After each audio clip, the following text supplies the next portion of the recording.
Ayo kita belajar bahasa Rusia.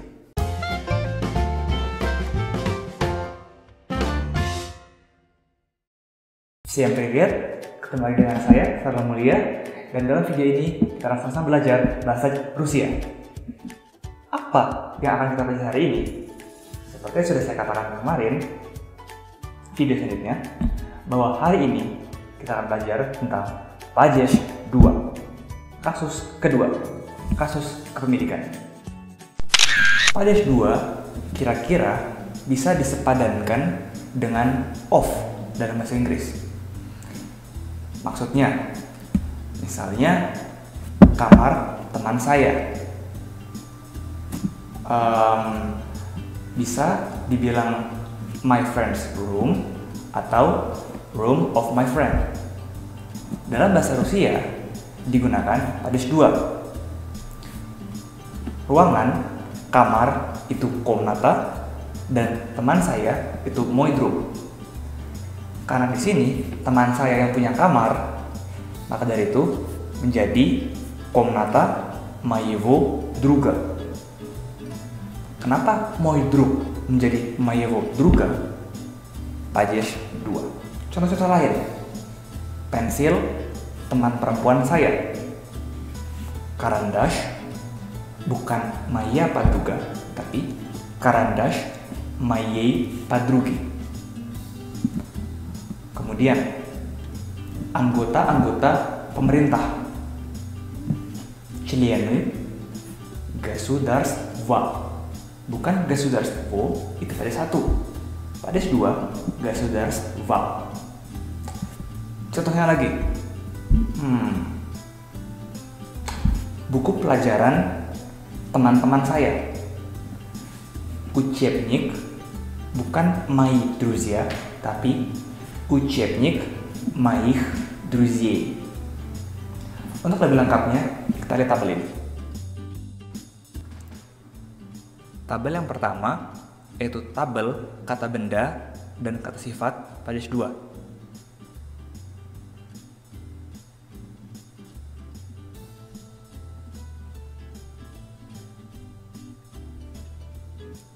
Tabel yang kedua itu tabel kata sifat kepemilikannya.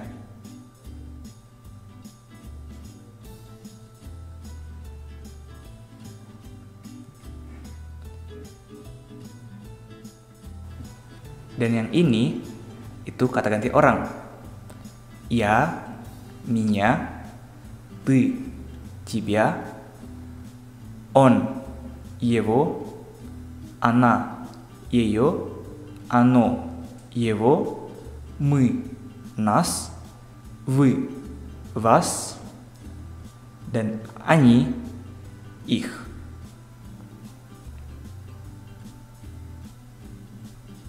Dan yang terakhir itu kata etat, eta, eto, dan eci yang berarti yang ini, yang ini.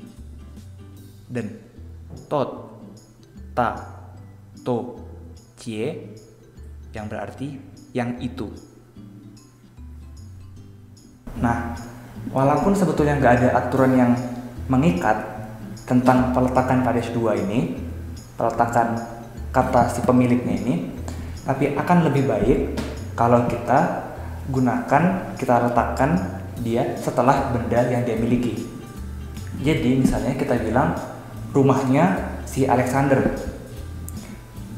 lebih baik kita bilang Dom Alexandra daripada Alexandra Dom. Memang ini secara gramatikalnya artinya sama, tapi untuk percakapan sehari-hari jelas orang akan lebih mengerti kalau kita sebutkan Dom Alexandra. Nah, sekarang kita akan belajar tentang yang namanya kata depan. Apa itu kata depan? Kata depan itu kata yang berada di depan kata lainnya. Misalnya, di rumah. Di itu kata depan. Jadi kata v комнате, v itu kata depan. Tapi sekarang kita akan belajar tentang beberapa kata depan yang menggunakan padis dua, yaitu u, dla, dan posle. Kita mulai dari u. U itu bisa diartikan sebagai kata depan yang berfungsi untuk menyatakan kepemilikan. Bila kita kasihkan u ditambah dengan pemilik, siapa pemiliknya dalam padis dua, ditambah dengan kata ist, infinitif ist, ditambah dengan apa yang dia miliki, ada satu, itu berarti ini memiliki benda ini. Gampangnya bisa dirumuskan jadi kayak gini. U ditambah padis dua ditambah ist ditambah padis satu. Kita langsung ke contoh. У меня есть карандаш. Saya memiliki pulpen. У меня dari ya itu padis satu, padis dua jadi меня есть карандаш. Di sini карандаш itu padis satu. Diartikan saya memiliki sebuah pensil. Data saya maaf. Contoh lain, nama misalnya. У Анастасии есть ручка. Anastasia memiliki pulpen. Anastasia berubah ke padis dua jadi Anastasi, dan Ruchka tidak berubah pada satu, tetap Ruchka. Nah, perlu diingat kalau kata ganti orang Yevo, Yeyo, dan Ich di padis dua, on, Yevo, Ana, Yeyo, Anyi, Ich, bila dipasangkan dengan kata depan akan ditambah n di depannya.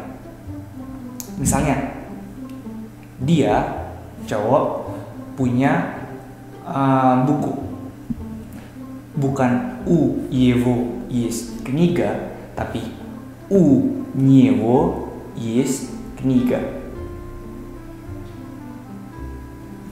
Saya ingatkan lagi, rumusnya u ditambah padis dua menunjukkan siapa miliknya, ditambah ist, ditambah padis satu, apa yang dimiliki. Nah, sekarang dla berarti untuk. Kita ambil contoh tempat untuk membaca. Tempat itu miasta, dan membaca di sini bukan membaca cita, tapi kegiatan membaca, yaitu kata benda чтение, dan untuk itu для. Nah, rumusan untuk для itu apa ditambah для ditambah padis dua. Jadi misalnya tadi tempat untuk membaca, место для чтения, dari чтение menjadi чтения karena padis dua. Dan после berarti setelah. Kita ambil contoh, setelah makan siang saya membaca buku. Setelah itu после, dan makan siang itu обед. Tapi di sini setelah makan siang itu bukan после обед, tapi padis dua, после обеда. Jadi kalimatnya после обеда я читаю книгу. Sampai pikir-pikir, ada lagi masih dua kata depan lagi, нет dan без. Kita mulai dari нет. Нет di sini bukan berarti tidak, tapi sebagai kata depan, нет berarti tidak ada. Misalnya kita bilang di sini tidak ada pulpen. Здесь di sini нет, tambah падеж 2, ручка, ручки. Здесь нет ручки.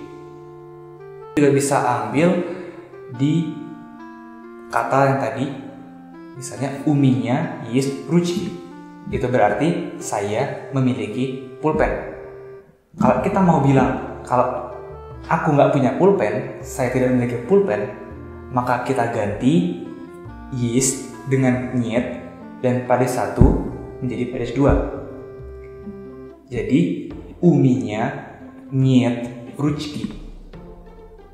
У меня есть ручка kalau saya punya pulpen, dan у меня нет ручки kalau saya nggak punya pulpen. Dan без berarti tanpa. Без juga diikuti dengan падеж 2. Misalnya, kemarin saya mengerjakan PR tanpa buku cetak. Вчера, kemarin, ya, saya mengerjakan делал, lampau, kemarin lampau. Домашнее задание, PR, tanpa, без, bukan учебник, tapi учебника, tanpa buku tulis. Я вчера делал домашнее задание без учебника. Contoh lain, sekarang saya berjalan-jalan di taman tanpa teman-teman saya. Kasihan. Сейчас я гуляю в парке без моих друзей, bukan мои друзья. Nah, sebagai penutup, kita akan belajar tentang bentuk lampau dan bentuk masa depan dari saya memiliki. Kalau di masa kini itu сейчас atau сегодня у меня есть карандаш. Kalau misalnya saya ingin ubah ke bentuk lampau, kemarin menjadi вчера у меня был карандаш. Di sini kata есть berubah menjadi был atau была atau было atau были sesuai dengan benda apa itu. У меня вчера у меня был карандаш. Вчера у меня была ручка. Вчера у меня было домашнее задание. Sementara itu, untuk masa depannya itu menjadi будет. Есть berubah menjadi будет. Misalnya besok. Завтра у меня будет ручка. Besok saya akan memiliki pulpen. Untuk negatifnya akan jadi seperti ini. Kita misal yang tadi, карандаш dan ручка. Сегодня у меня нет ручки. Сегодня у меня нет карандаша. Nah, kalau kita mau bilang kemarin, вчера, akan menjadi вчера у меня не было ручки. Вчера у меня не было карандаша. Dan di masa depannya itu не будет. Jadi завтра у меня не будет карандаша. Завтра у меня не будет ручки. Besok saya tidak akan memiliki pulpen. Optimis sekali. Nah, perlu saya tekankan bahwa kalau untuk kalimat positif lampau itu был, была, было, dan были akan mengikuti benda apa yang dia miliki. Tapi untuk kalimat negatif lampau akan selalu не было. У меня вчера не было ручки. У меня не было карандаша. У меня не было домашнего задания. Selalu не было. Singkat cerita, itulah perkenalan kita dengan Radius 2.